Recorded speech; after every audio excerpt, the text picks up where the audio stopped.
So my girlfriend is the man episode 5 की starting में यहाँ जून ने सबको बता दिया था कि वो उसकी गर्लफ्रेंड है, लेकिन ये बात सुन के यहाँ मिंजू तो उससे कहती है कि क्या तुम पागल हो गए हो, यहाँ कोई मजाक थोड़ी चल रहा है कि तुम कुछ भी बोले जा रहे हो। तो वही जब ये बात जून को रियलाइज होती है कि उसने अभी अभी क्या कह दिया है, तो ये बात दबाने के लिए ना वो तो यहाँ पे कह रहे थे कि अरे मैं तो मजाक कर रही थी, आप लोग काफी ज्यादा परेशान थे इसलिए मैं आपका स्ट्रेस दूर करना चाहती है, आप टेंशन मत लीजिए। और वही कुछ देर बाद जब यहाँ युंजे को होश आ जाता है ना, तो उसके पास उसके मॉम डैड थे और उसे काफी ज्यादा प्यार कर रहे थे, वो यहाँ पे ना उसके काफी ज्यादा करीब थे। और वही ये देखिए जून तो खुद को ना उससे काफी ज्यादा दूर समझ रही थी, इसलिए ना फिर वो वहां से उदास होकर बाहर चली गई थी। लेकिन शायद ना उसे बाहर आते हुए युंजे ने भी देख लिया था, इसलिए वो भी ना उसके पीछे पीछे बाहर आ गया था और उसे रोकता है। उसे देखिए यहाँ पे जून कहती है कि अरे तुम यहाँ बाहर क्या कर रहे हो, तुम्हें तो अंदर होना चाहिए, तुम्हें आराम करने की जरूरत है। लेकिन फिर भी वो तो यहाँ पे अंदर नहीं जाता क्योंकि वो उसका कुछ समय ना उसके साथ बिताना चाहता है, इसलिए वो ना यहाँ पे उसके कंधे पर सर रख के वैसे ही खड़ा रहता है। लेकिन कुछ देर बाद ना वहाँ बाहर मिंजू भी आ गई थी उसे वहां से अंदर ले जाने के लिए। लेकिन वही जब नेक्स्ट डे दिखाया जाता है यहाँ पे कॉलेज में ना जून अपने लॉकर से सभी सामान को खाली कर रही थी, क्योंकि शायद उसे नहीं पता है कि वो अब कॉलेज में वापस आ भी पाएगी या नहीं। और दूसरी ओर ये दोनों यहाँ पे बैठ के बातें कर रहे थे, तो बातों ही बात में ना मिंजू से बता देते हैं कि कल रात हुआ क्या था, यानी कि कल रात तो जून ने ना खुद को तुम्हारी गर्लफ्रेंड बता दिया था। तो ये बात सुन के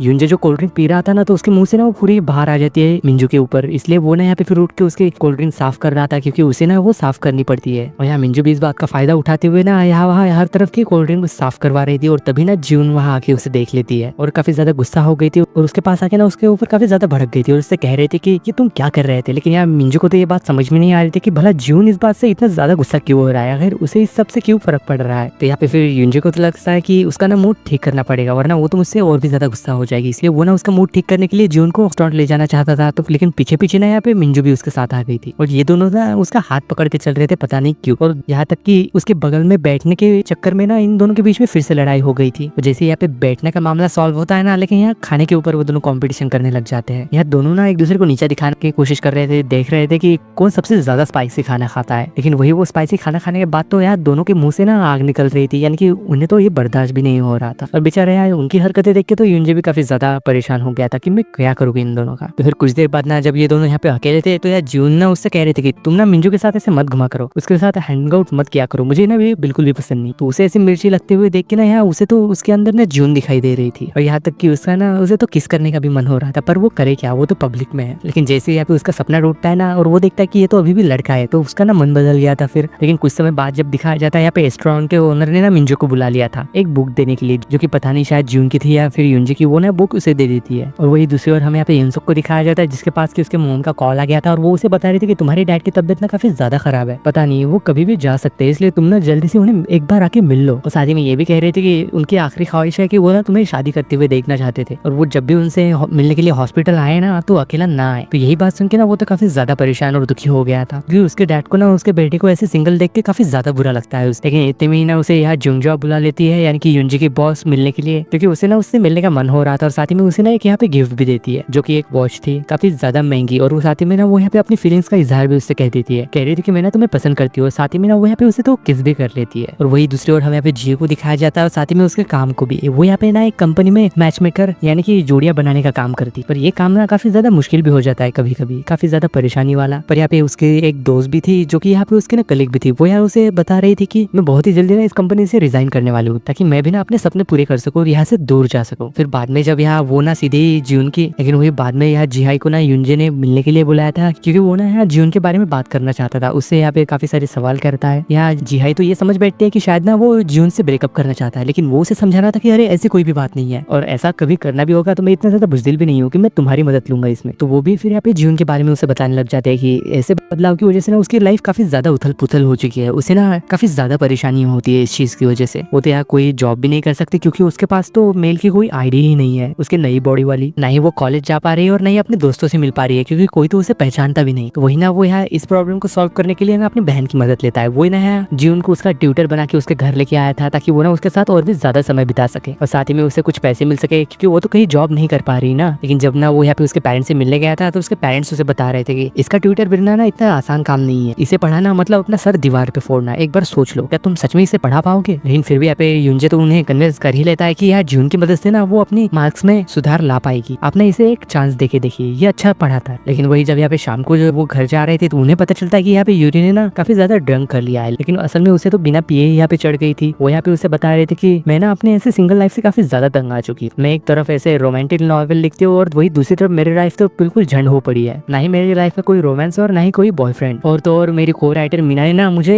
एक ब्लाइंड डेट पे भेज दिया था एक बुड्ढे के साथ। उसने मुझे झूठ बोल के वहाँ पे भेज दिया था। वो ना काफी ज्यादा अजीब था। ये देख के ना मुझे तो काफी ज्यादा गुस्सा आया था। और साथ ही में वो उन दोनों से पूछ रहे थे कि क्या मैं इतनी ज्यादा अनअट्रैक्टिव हूँ कि मुझे कोई पसंद ही नहीं करता और ना ही मेरे साथ कोई डेट पे जाना चाहता है। और वही ना उसे फिर से उसके को राइटर का मैसेज आ गया था जो कि उसे ना काफी ज्यादा सुना रही थी उसके ब्लाइंड डेट पे ऐसे जल्दी से वापस चले जाने पे। और साथ ही में ये भी याद दिला रही थी कि मेरा ना बर्थडे आने वाला है और मैंने ना तुम्हारे ब्लाइंड डेट को भी वहाँ इन्वाइट किया है, इसलिए तुम्हें भी ना आना होगा। इसलिए इस बार ना कोई गड़बड़ नहीं होनी चाहिए। ये देख के यहाँ पे जून को तो काफी ज्यादा गुस्सा आ गया था, इतना कि वो ना खुद के ऊपर गलती से पानी भी गिरा देती है क्योंकि उसे पता है कि यहाँ पे उसकी फ्रेंड ना कितनी ज्यादा अच्छी है और इसके साथ ऐसा होते हुए वो यहाँ पे तो नहीं देख पा रही थी। तो वो ना फिर बाद में उसे वैसी हालत में वापस उसके घर लेके चला गया था। और वही दूसरी तरफ अभी यूंजी ना यूरी की कही हुई बातों को सोच रहा था। जब वो दोनों वहाँ से उसे घर लेके जा रहे थे ना तो रास्ते में यहाँ पे नशे की हालत में उसने ना जून से एक बात कही थी, यार तुम तो अब लड़के बन चुकी हो ना, तो अब तो मेरे बॉयफ्रेंड बन जाओ क्योंकि मैं भी तो सिंगल हूँ ना। पता है मैं ना तुम्हें इस यूंजी से काफी ज्यादा प्यार करूंगी और खुश भी रखूंगी, चाहे तुम कैसे भी दिखो ना हमेशा मैं तुम्हारा साथ दूंगी और ना ही मेरा प्यार तुम्हारे लिए कभी कम होगा। लेकिन वही ये बातें सुन के ना बेचारी यहाँ यूंजी को तो काफी ज्यादा बुरा लग रहा था। तो वही यहाँ पे फिर जब नेक्स्ट मॉर्निंग दिखाया जाता है यार जून ने ना उसके लिए खाना बनाया था और ये दोनों यहाँ पे मजे से मिलकर यहाँ पे नाश्ता कर रहे थे। तभी यहाँ जून को ना उसकी बहन का मैसेज आता है। तो उसका ये मैसेज ना यूरी भी देख लेते है, वो भी बिना चश्मों को। यही बात देखी यहाँ पे जून भी काफी ज्यादा हैरान थी और उससे कह रही थी कि जब तुम बिना चश्मे के देख सकती हो तो फिर भी तुम ऐसे चश्मा क्यों लगाती हो। तो वो कह रही थी कि वो इसलिए लगाती हूँ ताकि ये चश्मा ना मेरी पहचान बन सके और मैं अच्छे देख सकूं। और तभी यहाँ पे जून देखती है उसके सर्टिफिकेट पे जो कि उसने राइटिंग कंपटीशन में जीता था स्कूल टाइम में, जब ये दोनों ने ही ना उसमें पार्टिसिपेट किया था। हालांकि यहाँ पे जून का भी ना राइटिंग को लेकर काफी बड़ा पैशन था पर फिर भी वो यहाँ नहीं जीत पाई थी। लेकिन यहाँ पे यूरी ना उस कंपटीशन को जीत गई थी और साथ ही में वो यहाँ पे यूरी उससे कह रही थी कि तुम्हें ना दोबारा से लिखना शुरू करना चाहिए, हो सकता है कि इस बार तुम कामयाब हो जाओ। क्योंकि उसे ये बात पता है कि जून ना इसमें काफी ज्यादा टैलेंटेड है और उसमें काफी ज्यादा पोटेंशियल है। और मैं ये भी जानती हूँ कि तुम ना हमेशा ही मेरे पोस्ट पे अनोनिमस यूजर से हमेशा ही कमेंट करती हो अच्छे अच्छे। और वही दूसरी ओर यहाँ पे यूंजी को दिखाया जाता है जहाँ की वो ना कैफे के बाहर जून को देख पा रहा था। लेकिन वही जब यहाँ जून आती है ना वो फिर भी उसके अंदर ना